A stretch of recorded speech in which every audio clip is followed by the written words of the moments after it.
হাসিনা পালিয়ে গেছে, শেখ হাসিনা নাই, আমার কাছে ক্ষমতা কিছুই না।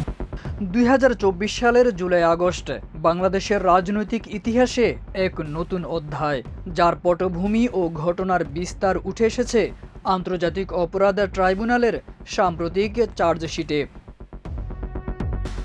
রোববার ট্রাইব্যুনালে মানবতাবিরোধী অপরাধ মামলার চার্জ দাখিল করেছে প্রসিকিউশন। মামলার নথিতে উঠে এসেছে সাবেক প্রধানমন্ত্রী শেখ হাসিনার পদত্যাগকে ঘিরে কিছু ভয়ঙ্কর ও চাঞ্চল্যকর তথ্য।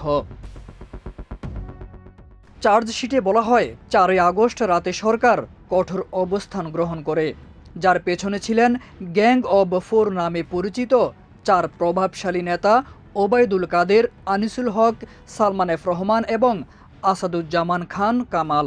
তারা শেখ হাসিনাকে আন্দোলনের মুখে ক্ষমতা না ছাড়ার পরামর্শ দেন এবং সেনা পুলিশের মাধ্যমে দমন নীতির রূপরেখা তৈরি করেন।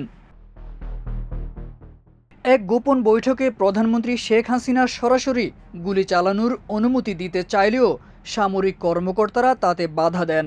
তারা পরিস্থিতির ভয়াবহতা বুঝিয়ে পদত্যাগের পরামর্শ দিলে শেখ হাসিনা ক্ষোভে বলে ওঠেন, আমাকে গুলি করে মেরে ফেলো, গণভবনে কবর দিয়ে দাও। চার্জশিট অনুযায়ী ৪ থেকে ৫ আগস্ট দুপুর পর্যন্ত একাধিক বৈঠকে শেখ হাসিনা আন্দোলন দমনে সর্বোচ্চ পদক্ষেপ নিতে চান।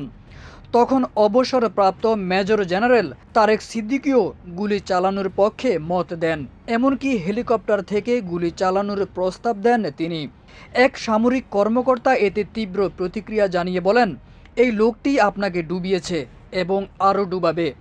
চার্জশিটে আরও বলা হয়, শেখ হাসিনার ছোট বোন শেখ রেহানা তার পা ধরে পদত্যাগের জন্য অনুরোধ জানান, কিন্তু তিনি তখনও রাজি হননি। শেষ পর্যন্ত সেনাবাহিনীর কর্মকর্তারা যোগাযোগ করেন শেখ হাসিনার ছেলে সজীব ওয়াজেদ জয়ের সঙ্গে। জয় মাকে পরিস্থিতির গুরুত্ব বোঝাতে সক্ষম হন। এরপরই শেখ হাসিনা পদত্যাগে সম্মত হন। তবে তার টেলিভিশনে বিদায়ী ভাষণ প্রচার করতে চাওয়ার অনুরোধে সামরিক কর্মকর্তারা নাকচ করে দেন। দাখিলকৃত তথ্য প্রমাণ অনুযায়ী এসব ঘটনা আন্তর্জাতিক আদালতেও উপস্থাপনযোগ্য এবং তা তাকে অপরাধী হিসেবেই চিহ্নিত করতে যথেষ্ট।